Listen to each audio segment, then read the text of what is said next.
Good evening, everybody. So this is the question and answer session, part of our meeting. I'm Fran Robitaille. And tonight I'll try to answer your questions. I thought I'd start off with a small presentation. I grew up making electronic kits. I made a few weather instruments, an anemometer, wind speed and direction, digital thermometers. They were Heath kits at the time. What I thought is kind of interesting, I've got a neighbor across the canal that has a weather station in his yard. And I thought, gee, maybe I could talk to him and find out, if I could borrow his data, get his data on my computer or get a receiver and see what he sees. And then I found that there's a website, Wonderground. Let's see if this will bring it up. Yeah. That if you have your own weather station in your backyard, you can bring up this website. You can bring up weather stations in your location. It turns out that there are a lot of them. Search by zip code. So I'm in Rotunda, and that's what this is showing.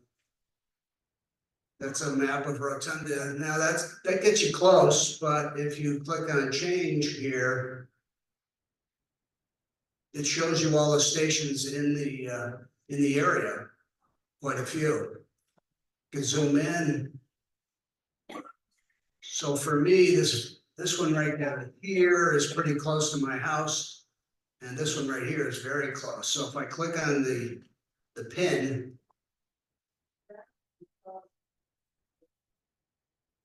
I just changed weather stations to one that's privately owned in some guy's backyard, but he's part of this weather underground. So this gives you, temperature, gives you some statistics. Now, if you click on the name right up here,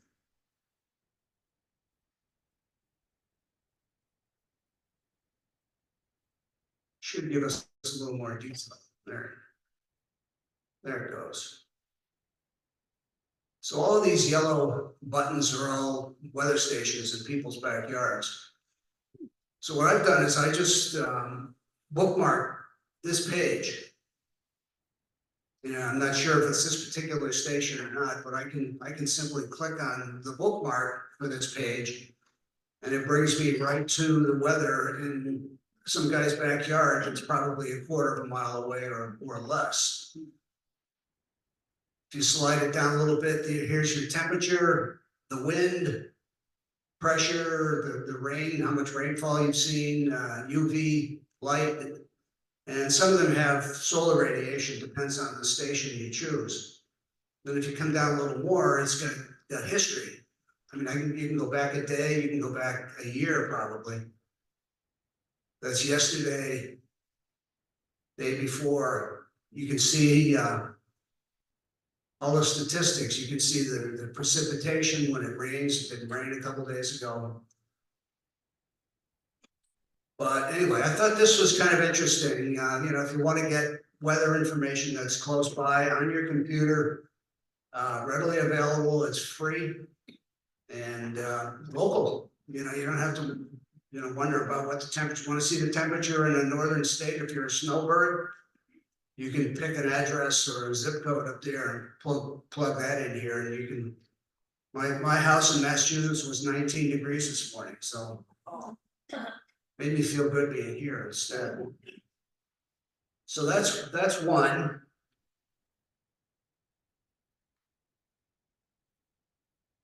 Oops, I think I just blew it. So how do I get back to my list?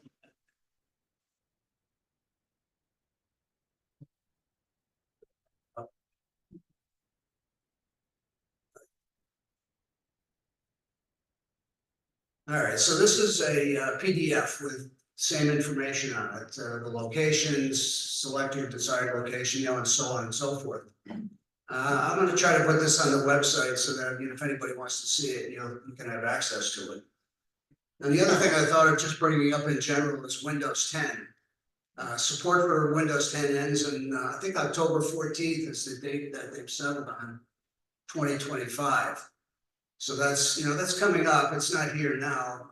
Computers will continue to run. They're just not going to do any updates or any serious updates at that point in time. So what's happening in the meantime, Microsoft, it's believed that Microsoft is working on Windows 12, which will have more artificial intelligence, AI built in. They're actually talking about sometime this summer. We'll have to wait and see what that means. But what I find interesting is Windows 10 still represents 71 or 72% of all the computers out there. 11 is only 23%. 7 is down to 3%, and Windows 8 and XP are less than 1% each.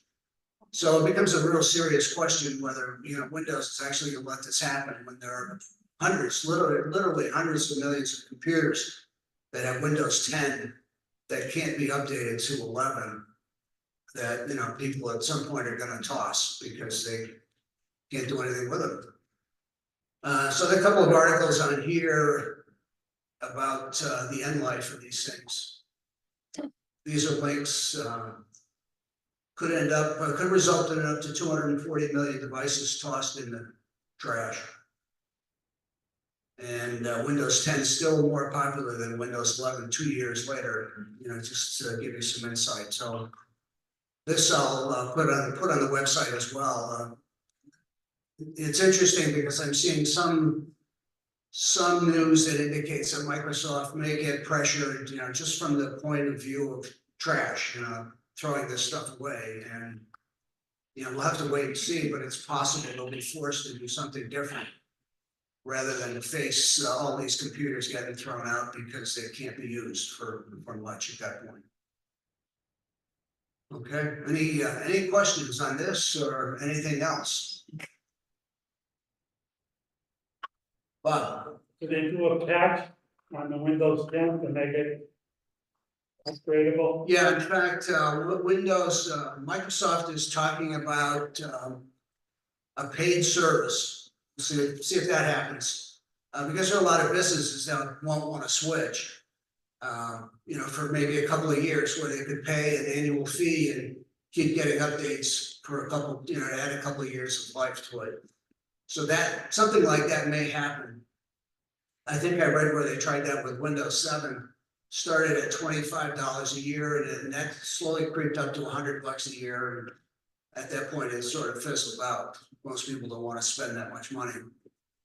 So it's possible it'll could be a paid for extension, and maybe sort of politically they'll be forced to do something different. Extend the life. Questions? Yes. I have a question about an antivirus provider. A question about an antivirus provider called Kaspersky. Okay. I've had them for the last 3 years or so. And I upgraded my phones today, my mobile phones and my tablet. And I wanted to add another device. So I needed to talk to them. And I got nowhere all day long. And I'm just wondering if it's worth it. Have you heard anything about this antivirus? Yeah, I'm not aware of anything negative about Kaspersky. Yeah. I mean, generally, we are pretty comfortable with Microsoft's built-in antivirus software for the computers. If you've got it and you're paying for it, I would keep using it. But it sounds like you're using it on your telephones and tablets and things. Well, yeah, I mean, desktop computer as well, which is a Microsoft. Right. program. So you're trying to add it to another device? Is that what you're saying? I had it on my mobile device and a tablet, and I wanted to add it to my husband's mobile device. And I wanted to put it on a new tablet because the old tablet is an LG, and I can't get a battery for it. It's, what do you call it, 3G, everything's 5G now. And Yeah. so it's just kind of outdated. So I have updated to a Samsung tablet. And I just thought maybe I should have them all on the antivirus. I don't know that it's really necessary, but Well, it sounds like you're already paying for it on one tablet that you're no longer using.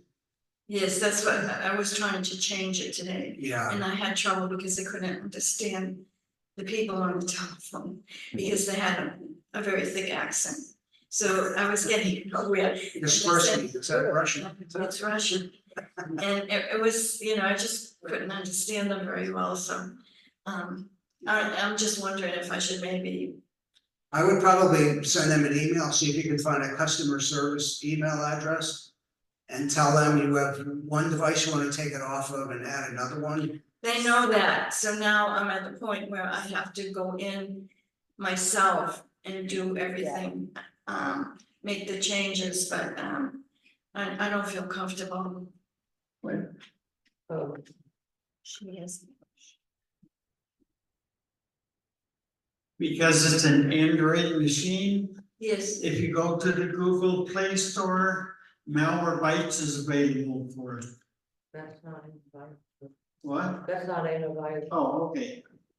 Um.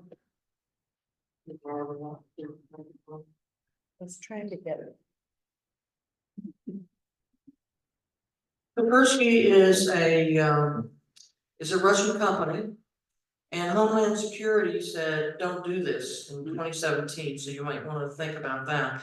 I would go back to Windows Defender as opposed to Kaspersky. Anything that's, now they do have a USA company. I think it's USA Kaspersky or whatever, and you can go to that site. But if you're having issues right now trying to get anything done, then I would move to something else. Windows Defender is part of the operating system, so that would be my choice. Oh, it's Android, okay.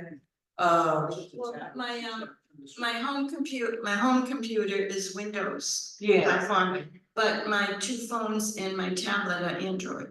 okay. I would find a different Provided, antivirus program. Matter of fact, I don't have an antivirus program other than the manufacturer's program on mine. And that's provided, I think, by Samsung because I have the Samsung phone. okay, So you might wanna think about that, whether you actually need another layer. And remember that you only want one antivirus program. You can have a dozen anti-spyware programs, but only one antivirus, because one antivirus program will think the other one is a virus, mm, and it'll just freeze up your device, so this, I would skip it. And especially since it's a Russian company and Homeland Security has warned us not to, that would be another reason to get out of it. It is a good product. I've used it in business many years ago, 20, 30 years ago, but with Homeland Security saying no, I'm gonna say no. thank you. It's Mary. Questions? Yes.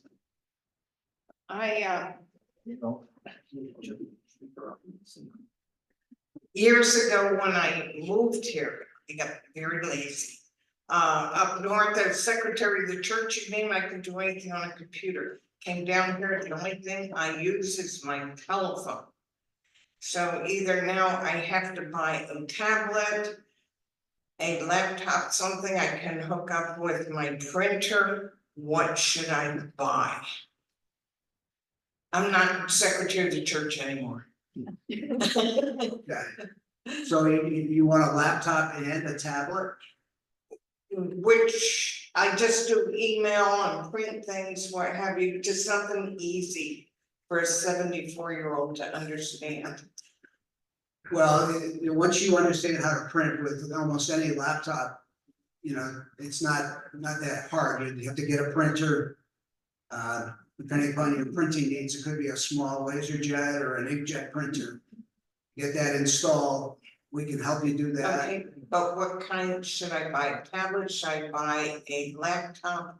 What would be the easiest thing? So it's one or the other. You don't want both. You want a tablet or a laptop. What would you suggest I buy? How much do you think you're gonna carry it around with you? I mean, if it's gonna stay in an office room in your home and you're hardly gonna move around, I'd probably get a laptop. A laptop. Some might differ with me on that, but I like a bigger screen and a keyboard. Even though you can add a keyboard to most tablets.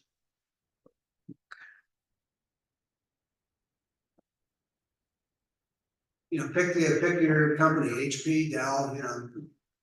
I probably wouldn't buy the bottom line in terms of specs, you know, but get something middle of the road, you probably it's fine. Okay, what am I looking for, middle of the road? You know, Intel i5 processor, probably not an i3 would be a kind of bottom of the road. I'd probably try an i5. At least 8 gigabytes of RAM, that's memory. You get something with a solid state hard drive, SSD. I mean, a lot of them come with those today, but that'd be, you know, that'd help speed the computer up quite a bit. You know, 14 or 15-inch screen.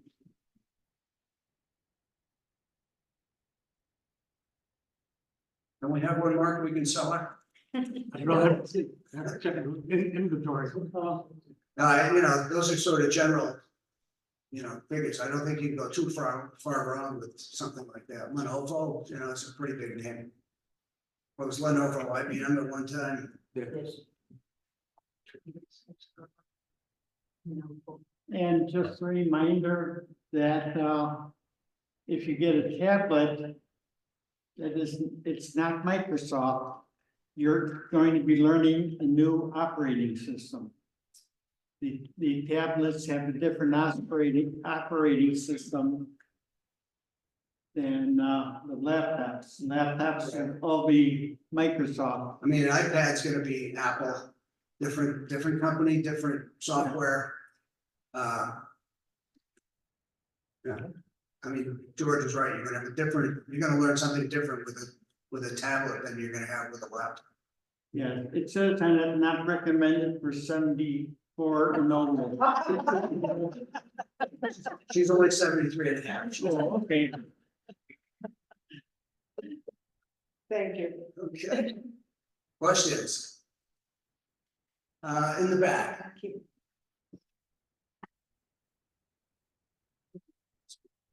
You had mentioned about malware bytes. I understand that the free version is no longer offering updates. What do you recommend? I'm not aware that malware bytes isn't The offering. free version. It's still free, malware bytes is, it's, Macrium is. Macrium. Oh, that's the one, Macrium Reflex. I would just stick with Macrium, the old one, just don't click on the update, Okay, and then you won't have to do the subscription, which costs money. right. Yeah, Macrium is like Windows 10, you know, it's sort of the end of the road. It's gonna continue to work for probably a long time. There's a risk that down the road it may not work anymore, but I don't think that's a problem for probably quite a while. And we've looked at other alternatives and haven't really settled on something that we all like to suggest, but we'll have to do that here at some point. But that's something we're working on right now. And then I got another question. If I have an old laptop and an old desktop and I bring them in and they run Windows 10, can you, gut them out and put on Windows 11 and then I'll buy them back from you? We would put it on there without you having to give them to us and buy them back. Whatever we do, if they don't meet the minimum hardware requirements for Windows 11, we would have to put a sort of call it an illegal copy, if you will. It'll work. My understanding is it won't get the major updates that Windows 11 would, a regular licensed version will get. But it will be Windows 11 and it will work, and you can try it out and see if you like it. I mean, we'll do that as long as it's got Windows 10. Maybe if it doesn't, you can there are ways around the Windows 11 restrictions, so we can probably do it for you at no cost. Thank you. Yeah. Yes, I've been going on Zoom once a month for several years now without any problems. But the last 3 months, when I go on, nothing looks different. I see my friends, I hear them, but they see and hear me, but I do not see myself. this is not for one of our meetings, Hmm? not for one of our meetings. No, a private one, You can't see yourself. They can see you. yes, which is probably better. I don't know, I can think, there must be a setting in there somewhere. I really haven't changed anything. Yeah, well, that's just like Zoom does update quite a bit, and they have Yes. done actually quite a bit here lately. You might wanna check under your, on the left-hand bottom where it says stop video, Says For audio. pop that up, and there might be some options there. Probably should be able to check or make sure your, the webcam that you have is Talk selected. into the microphone. Okay, make sure the webcam is actually selected that you're looking for. And make sure if it says start video at the bottom, click that, it should start. Yeah, I do, because at first it's always crossed off. I don't know. And the other possibility is, go to the top right-hand side, there's a little icon there that changes the view. So, yeah, right there, and that'll change, you can change to the gallery view or the speaker view, and you can hide yourself. Well, there's one that says show self. Yeah. I've So never that's- seen that. Check that one, that's a new feature, by the way, Okay. so, that's something that you might take a look there. Oh, thank you. Try the gallery. Try the gallery view, then you see everybody Okay. sort of equally. Mhm.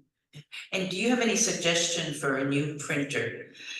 HP just told me that they're not supporting it and they won't let me print. I got new cartridges for it and they won't let me go in.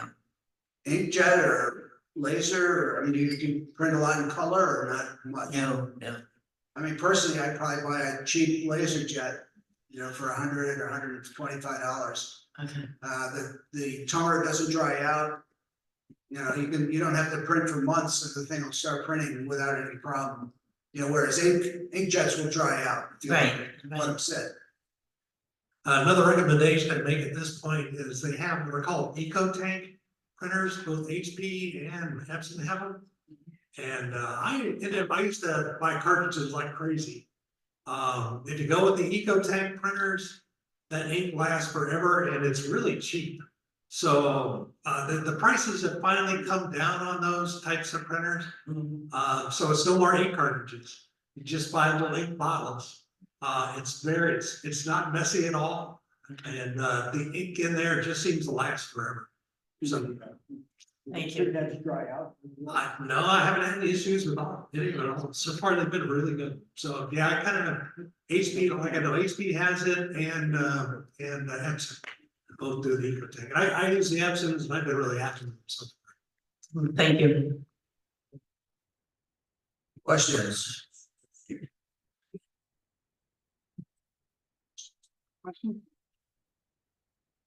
We got time once. let's see. 6:30. 15 minutes. Take a break. Good. Take a break for about the next one. All right, if nobody has any questions, I guess we'll stop, take a break and start the meeting at 7. Thank you.